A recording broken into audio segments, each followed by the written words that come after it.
Thank you very much, Deputy President. Well, the government doesn't support this bill.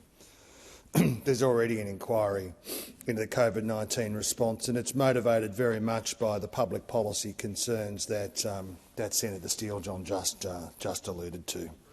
The Prime Minister announced the independent inquiry. We'll get to you in a minute. We'll get to you in a minute. In September, the Prime Minister announced the independent inquiry.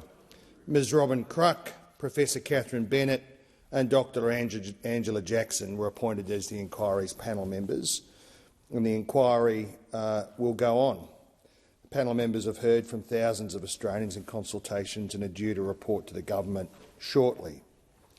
It's reviewing what worked well and what we can do better to improve Australia's preparedness for future pandemics. More than 2,000 people and organisations have taken the time to share their insights and experiences with the inquiry, ensuring that the inquiry will be informed by a substantial evidence base. It will consider the findings and work of other relevant inquiries and reviews and identify knowledge gaps for further investigation. It is founded in a proper public policy purpose.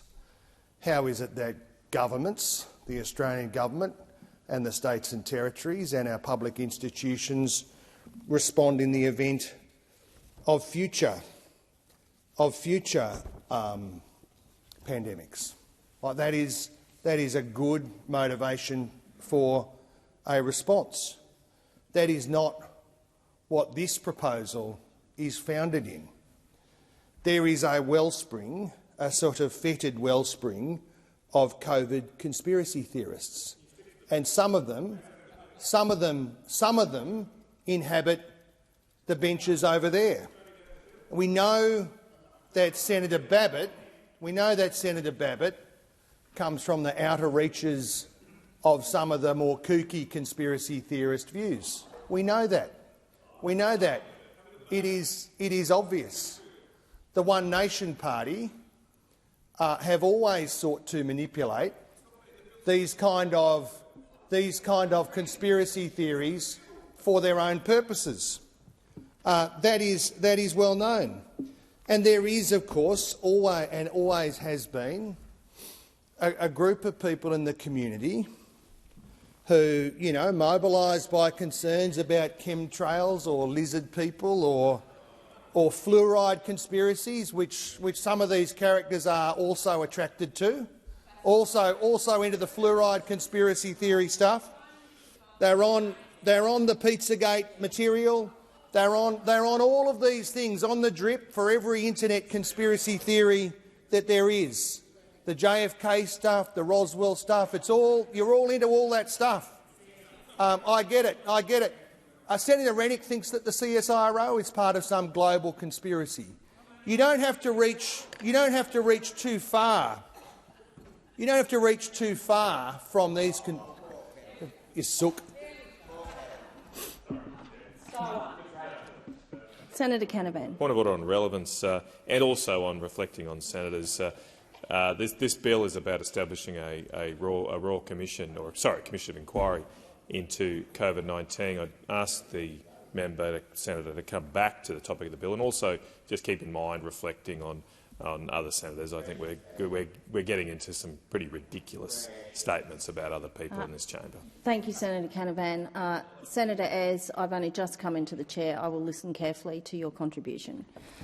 And the truth is, in the history of these kind of conspiracy theories in Australia, mobilised on the fringes, the history is that always there's an element of anti-Semitism that's not too far away.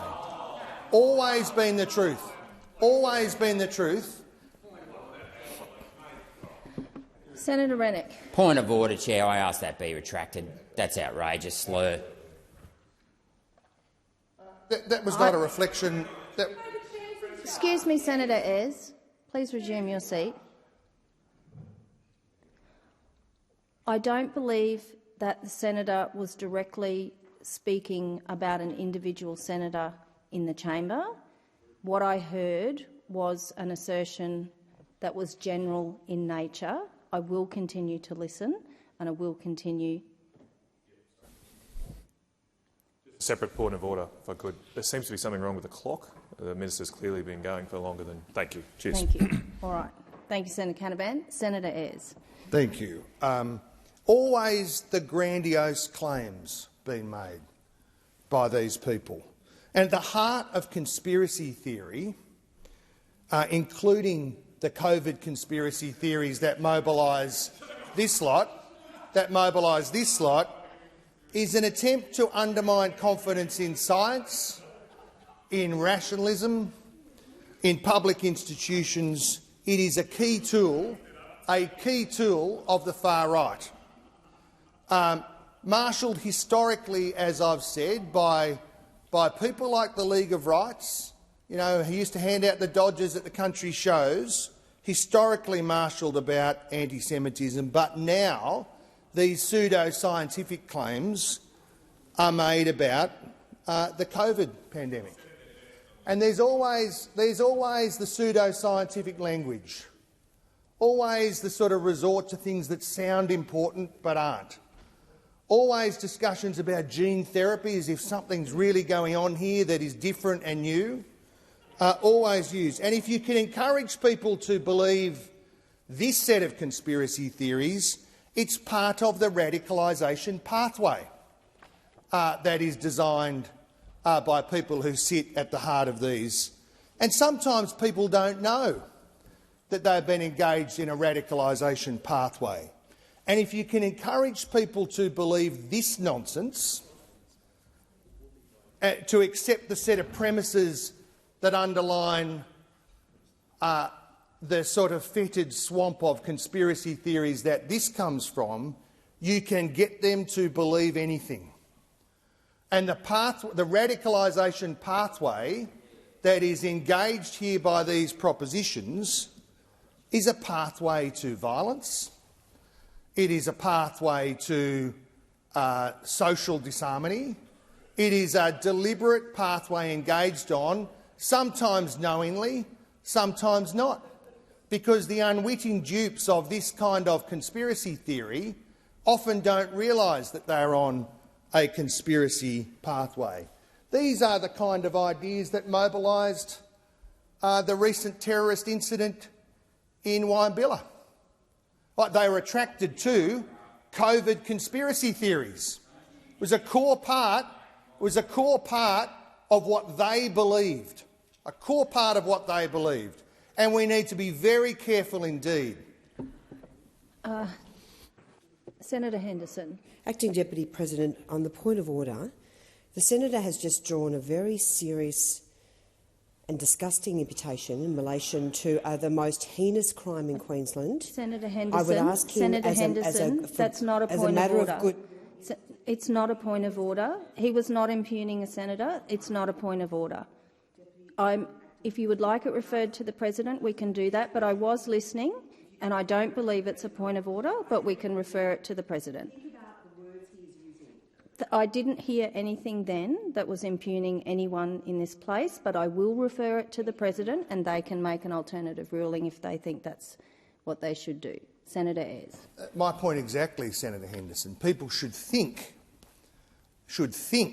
about the claims that are made and think about who else is making them and think about what is the motivation behind these claims that are being made. The truth is that this motion emerges from that same swamp. It emerges from that same swamp. And what should be of more concern is not that the extremists are the only ones engaged in this. It's also that they have support within the alternative party of government, that the extremists are developing relationships and support amongst a party that tries to position itself as the alternative party of government. We know that Senator Antic and Senator Rennick and Senator Canavan are all on board for the conspiracy theory stuff. We know that they are. Senator Rennick, please resume your seat, Senator. imputation. He's named names there, and by doing that, he has just imputed everything he said prior to that, and that is completely outrageous, and I call on this man to be censured. He's a disgrace to the Senate. Senator Rennick, I think your point of order potentially crossed a line there, but Senator Ayres, I do believe that that was an imputation, and I am going to ask you to withdraw. I withdraw. Senator Rennick is often in estimates and often in here repeating those same conspiracy theories. The other senators who I referred to do the same thing. Interestingly, Senator this Ayres, is not just— Just resume your seat for a moment. It might be helpful to the chamber if you direct your remarks through the chair. Senator Ayres. The interesting thing about this is not that these senators are the only people within the Liberal and National parties who support these propositions. The interesting thing is it accretes its way across all of them, almost all of them. So few now are prepared to call this nonsense out for what it really is. So few are brave enough. So few have the moral character and moral fibre that is required to stand up to the far right and conspiracy theories that now, what does the Liberal and National Party do? They accommodate it. They accommodate it. And previous serious Conservative leaders, Mr Howard, Mr Fisher, former Senator Ron Boswell, others, understood the danger of far-right extremism, particularly in the bush, and they took a hard line against the League of Rights characters and all of the other kooky conspiracy theorists. But no longer, it's part of the political strategy. Mr Dutton supported Senator Rennick's ill-fated bid for re-preselection, despite his obvious extremist tendencies and behaviour. Senator Henderson. On the point of order, Acting Deputy President, we are continuing to hear the most outrageous imputations from this senator. If he cannot comply with the rules of the Senate and the standing orders, I would ask him to sit down, but could you please rule again that he cannot make imputations against any senator? This is just absolutely disgraceful what he is doing. Thank you, Senator Henderson. I don't believe that there have been continuous ones. However, I do believe that that last comment did cross a line, and Senator Ayres, I would ask you to withdraw. I'm happy to withdraw. The problem here is that propagating these extremist views could lead one to think that the propagator of extremist views is indeed an extremist. And accommodating extreme views and conspiracy theories is a sign of the ill health of the political institution that allows it to happen. It is a sign of their unfitness to govern. It is a sign that they don't take the relationship between public policy and their role seriously, and that they engage the most loopy, far-right extremist and kooky views in order to suck up to an emerging and stronger group within their political party. And I understand that is uncomfortable. I understand that people don't want to hear it because they want the easy ride in politics. They don't want to have to call out extremism. They want to have to call out bad behaviour because it's so much easier to do the backslapping and the she'll be right, mate, and don't worry about that, and to surf in on the support of some of the nastiest, extreme, kooky elements in Australian politics. And the problem is that it then infects other areas of public policy.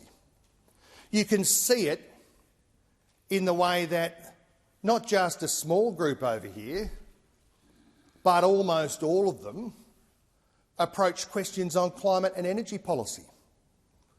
The kind of grandiose claims, the kind of wild assertions made, by example, Mr Joyce in his sort of chaotic tilting at windmills campaign against sections of the energy industry, he engages the same wild rhetoric, the same conspiracy theory behaviour. You talk about pandemics, this is a pandemic of kookiness that has taken over the thinking of Liberals and Nationals, not just in Queensland, but right around the country. And Mr Dutton, if he's ever to be taken seriously as the leader of an alternative government, needs to take seriously his responsibility as a political leader. And that is, you don't back the cranks. You don't back the conspiracy theorists. You draw a line. You draw a line. And this political party should stand condemned for its incapacity, for party discipline, for a focus on the public interest, and instead engaging some of the worst and nastiest elements of Australian politics, in their conduct. It makes them utterly unfit to stand in the mantle of what was a once proud set of Conservative parties. Now it is a conspiracy theorist rump, and Mr Dutton stands condemned for his incapacity to lead. Down, Senator Ayres. Senator Henderson. Acting Deputy President, in the last few words of the Senator's contribution on this bill, again I raise the point of order that the imputation that he's made against Mr Dutton. He has tried to sneak that in at the last moment. Senator Watt, Senator would be very Watt, helpful if would you you could mind? Just hold Show fire. some respect. Show some Senator respect. Sanders, can you resume your seat, please? Can you resume your seat, please? I've heard your point of order. I'm not going to ask the senator to withdraw because I don't believe that there was an imputation in that last sentence. Senator